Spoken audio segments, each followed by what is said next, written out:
What if I told you that the cost of data is breaking the bank for engineering firms? Or that solving this problem might just transform how companies manage the growing flood of telemetry data?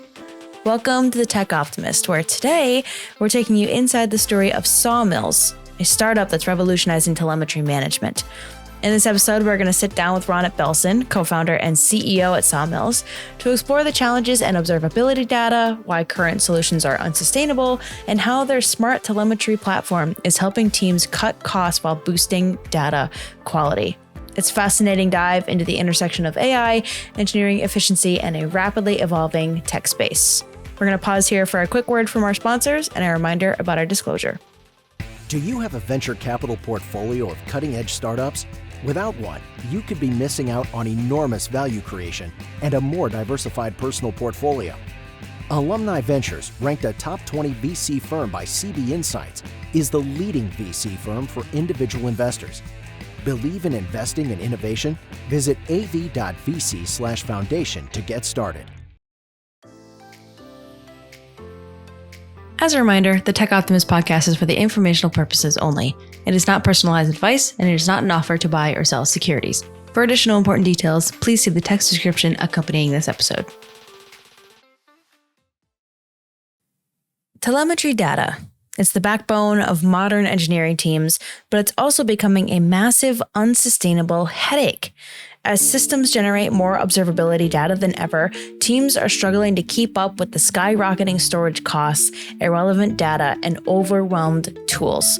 The problem isn't just too much data, it's that we're collecting everything even when only a fraction of it is actually actionable. The result?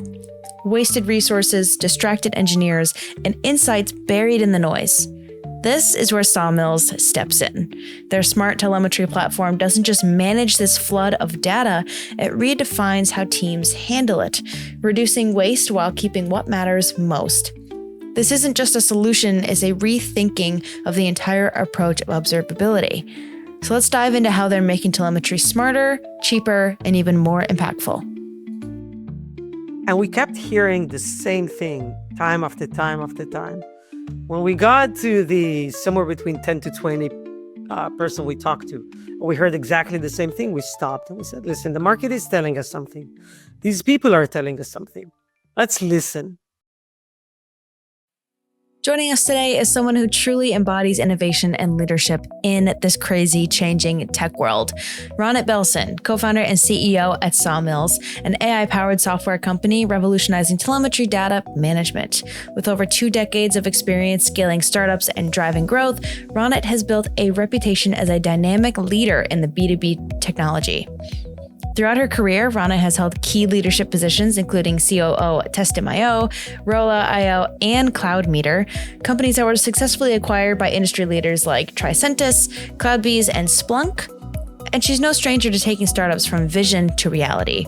Her educational foundation is equally impressive, with a BA in economics and Japanese from the Hebrew University and an MBA from the University of Rochester's Simon School of Business.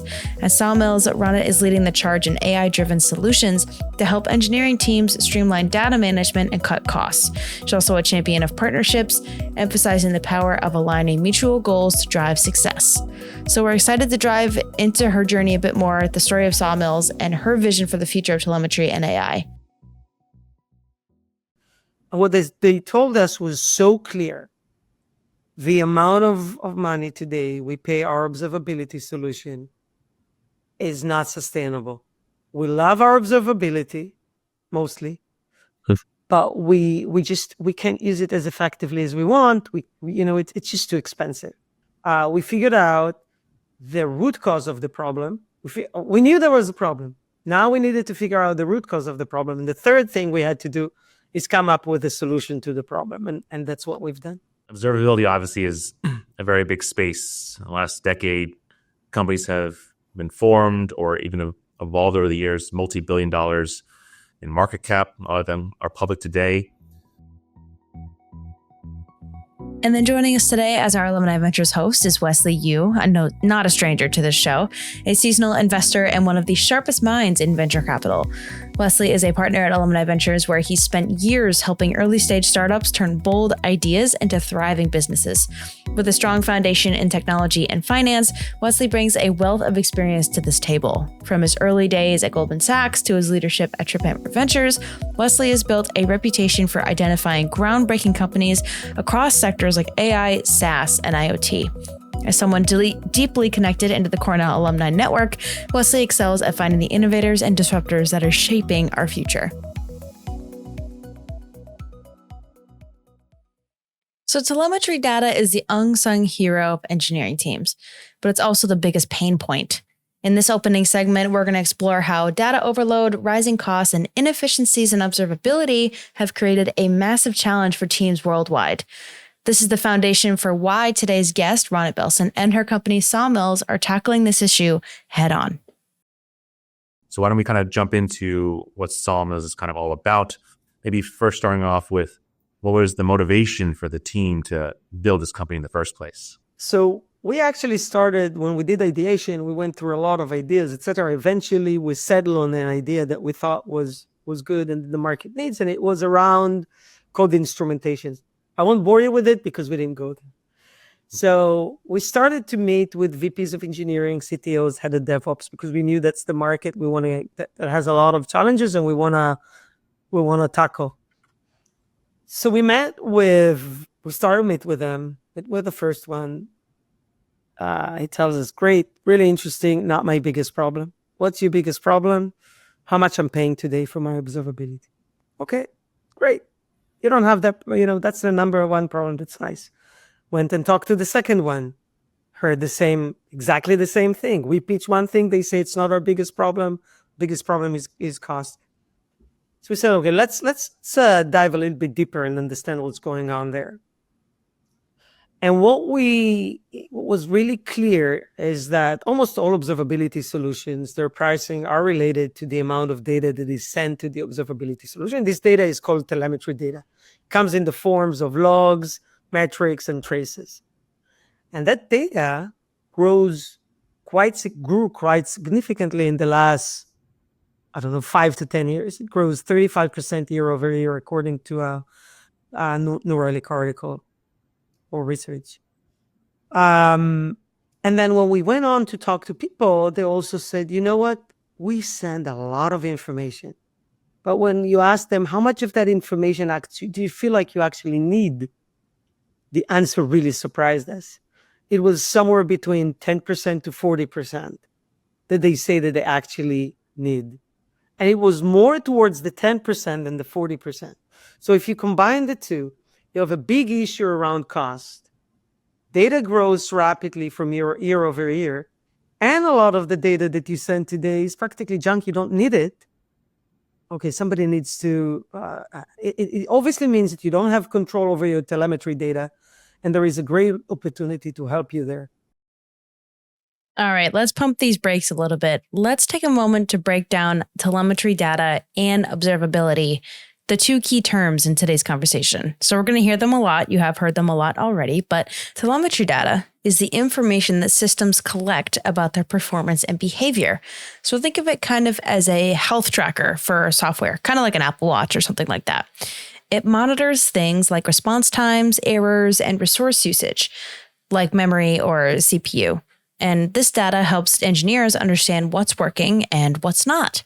And observability is the ability to use that telemetry data to figure out what's happening inside these complex systems. It's like having a doctor analyze your health tracker to diagnose issues and improve your overall performance. Observability focuses on collecting 3 core types of data, which Ronit kind of talked about a little bit earlier. Metrics, which are numbers like response time or error rates. Logs, which are detailed event records for troubleshooting. And traces, a step-by-step view of how data flows through the system. So together, telemetry and observability help teams catch problems early, improve reliability, and keep everything running smoothly. Okay, now that we're up to speed, let's hop back in. You talked about costs as being one of the chief concerns of the profiles of personas that you talk to in this space. So how do you kind of see the observability data space evolving in the future, especially as you build Sawmills today? Right. I think that what we do is going to become a category, and that's the telemetry management category. And I know that there are other startups that are tackling that. It's exactly like you have it on the BI side, where you have platforms that help you manage data. The same is going to happen on the observability space. So from one end, there are going to be companies that will, eventually there'll be a winner, but there'll be more than one company that's going to be the telemetry management platform. Hopefully it will be us. On the observability itself, and let's look at observability as almost like a BI solution for telemetry data. So that's company like Datadog and New Relic and Dynatrace and Splunk, etc. These companies, I see them, if you ask me how these companies are going to change, not the telemetry management space, I think AI is going to increase and it's going to take front and center for these companies. And I believe it will be mostly around help us get to the root cause of the problem faster. Because today doing that is really difficult. So I think that will be part. Another part of AI will be around help us create reports and dashboards faster, because today it's pretty difficult to do. So let me give you a shorter answer. On one end, I believe that the telemetry management category will become a category by itself, and it's going to grow quite rapidly, because it's not, by the way, it's not only about cost. It's about the ability to allow you to control the data. It releases you from vendor lock-in. It allows you to make sure your data is of a better quality, and it allows you to reduce the cost and not send everything to your observability solution. So that will grow as a category by itself. And on the observability side, I think, as I said, AI is going to be front and center. It's going to help you with better root cause analysis and a better and simpler way to put together your reports and your dashboards. Got it. And have you been working closely or having dialogues with a lot of the observability players that exist today? We're very new. We didn't talk about. We were just we closed our funding in April of this year, 2020. Oh, actually, last year, 2024. And since then, we've been just build the product together with design partners. But we did start having conversation, or we were approached by a few of the large observability providers. So we have some first conversations, but our main focus today is just building the product. Moving on later, I'm sure we'll have relationships with them. So how would you say that your background as kind of a multi-time executive or founder has impacted your ability to build Sawmills today? As you go through your career, there is one thing that everybody gets, and that's experience. And the experience is with the good, the bad, the ugly, the great. And what I do, at least at this point, what I feel, and I feel it very strongly almost every day, is that it's kind of a culmination of everything that I learned throughout the years, throughout my experience. Starting companies, working for startup companies, growing companies, has its great sides, but also has its challenges. So I feel like I'm able to take everything that I learned and try and use it now. Excellent. So we understand that building companies is not an easy process by any means, and it's often no single individual can achieve success on their own. So you've picked for this journey at Sawmills 2 great co-founders. Curious on why you chose them, what they bring to the table, how they complement your core skill set here. Sure. So you're absolutely right. And choosing co-founders, I would say, is the most important thing that you do when you start a company. And then the second one, who do you choose as your investors? But the number one is, who do you choose as your partners for the journey?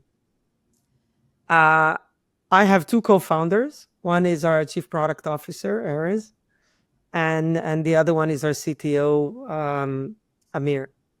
So I'll tell you a little bit about them in a second. But if you think of what you need, the expertise that you need when you start a company, you need somebody on the technical side, you need somebody on the product side, and then you need somebody on the go-to-market side. We cover all three. The three of us come from dev tools, DevOps tools background, etc. So we have the founders market fit, but we also cover the main three areas that you need when you have a company. So that's on a very high level. On the specific, Erez and I actually worked together before. In fact, Erez was my manager at Rollout. He was the CEO, he was the co-founder, and I was their COO. We really enjoyed working together. And when Rollout was acquired, he went to cloud-based. I decided I didn't want to, and I joined Testim. We always said we want to work again together sometime. So when the time came and I decided to leave Tricentis, he decided to leave cloud-based. He said, okay, we want to, it's the time. That's what we want to do now. So we joined forces. This time we decided that, I'll take the CEO role. He'll take the product role. But, we're partners. We knew that what we are missing is the technical aspect. And so we went on a journey to find one. We were lucky enough to be introduced to Amir. Amir at the time was VP of engineering at New Relic, in charge of their AI ops. We met with him, and there was an immediate click. We understood he was the guy.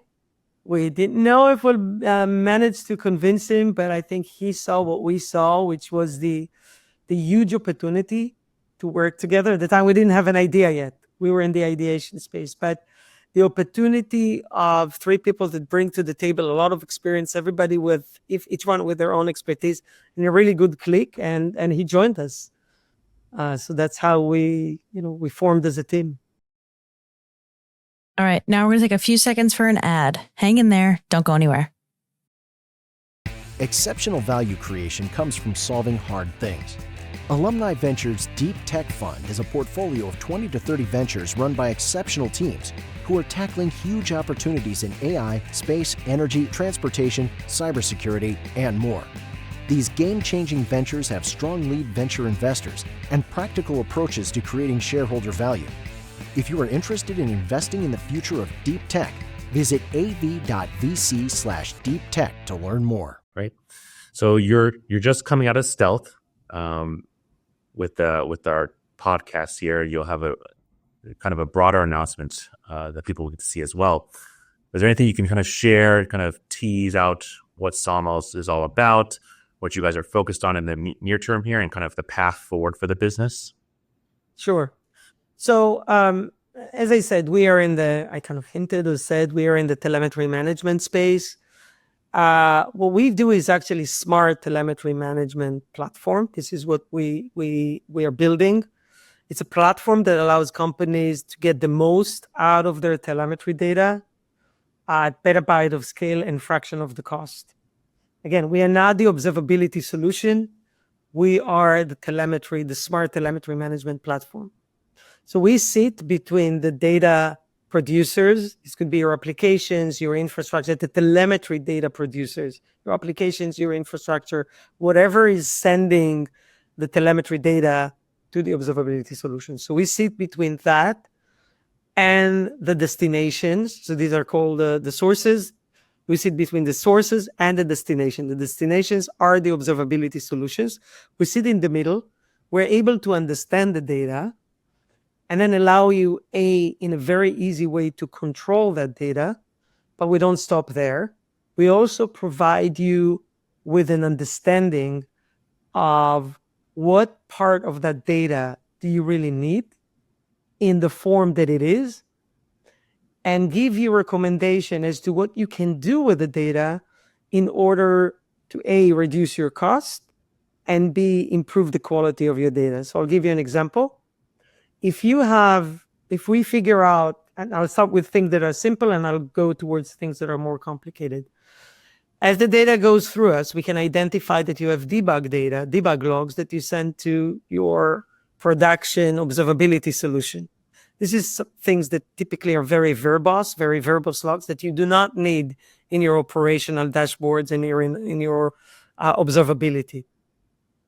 So as we see, you can take different actions in the data. We can come with a recommendation to drop it. We can come with a recommendation to route it to an S3 or something else. Or if you have log lines you have a lot of log lines, we can come with a recommendation that can impact cost on some of the observability solutions. We can come with a recommendation and an action, by the way, that you can get with a click to summarize these logs. So there are a lot of actions that you can take on the data as it flows and as you understand it that will impact the cost and the quality of your data. If that made sense. Absolutely. Well, look, I'm personally excited. This is a space that, in my belief, that you're kind of creating this new category alongside a space that has done very well over the last decade and a half or so. Again, lots of money flowing into this space, and with the proliferation of AI going forward, just tons and tons of data that continues to grow every single day. So I'm super excited about the path forward here. But maybe from your perspective, what is the most excited, or what should people be most excited about Sawmills as you kind of build in this space? I think, so the way I view it, the number one burning issue today is cost, right? We talked quite a lot about cost. We mentioned how by understanding the data, we can come with recommendations and then one-click actions in that context of how to reduce costs, right? After you know what it is that you can do with the data. But it doesn't stop there. When you really understand the data and have the ability to take simple actions on that data, you can do much more with it. You can enrich the data to make the effectiveness of your observability higher. You can make sure that your logs are all standardized, so it's much easier to do root cause analysis when it gets into your observability solution.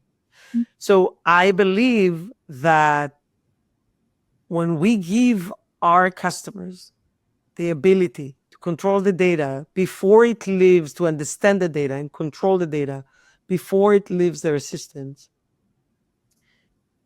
it allows them to do much more with that data, right? But from one end, you can reduce the code, but on another end, you can make sure that the data, when it gets into your observability solution, allows you to do much more with your observability solution than you are doing today. Maybe last question from you, for you. What's coming next? What do you sort of see as the long-term vision for the business? I know it's early here, but what are you sort of planning for the next year, next 2 years or so? Sure. So the beginning is, we are very focused on observability. We are growing our numbers of integrations. Of course, this is something that we are going to continue doing. But we invest quite a lot, and we're going to continue to invest quite a lot in the smart part of the observability, as I mentioned. And that means, again, it's the ability to understand the data, to come with recommendations that are as effective as possible, and then allow you, in a really simple way, in context of what we identified as the problem or as the opportunity, to take action. There is one thing that we didn't discuss, which I think is quite important.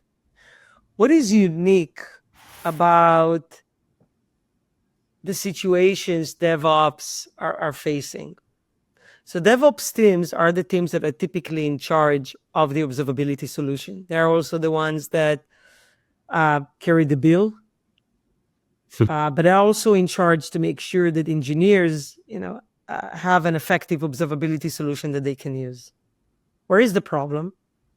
They're in charge, but they're not the ones who create the problem. The problem is typically created by the developers, who are the ones who create the telemetry data. What's unique about developers? They don't care about it that much. They care about writing features. So you have here a problem where from one end, you have one group that creates the challenges and another group that is in charge of the outcome of the challenges. What a smart telemetry data management product does, it allows DevOps to provide developers with a really simple way to take an action, whereas today they have to chase them.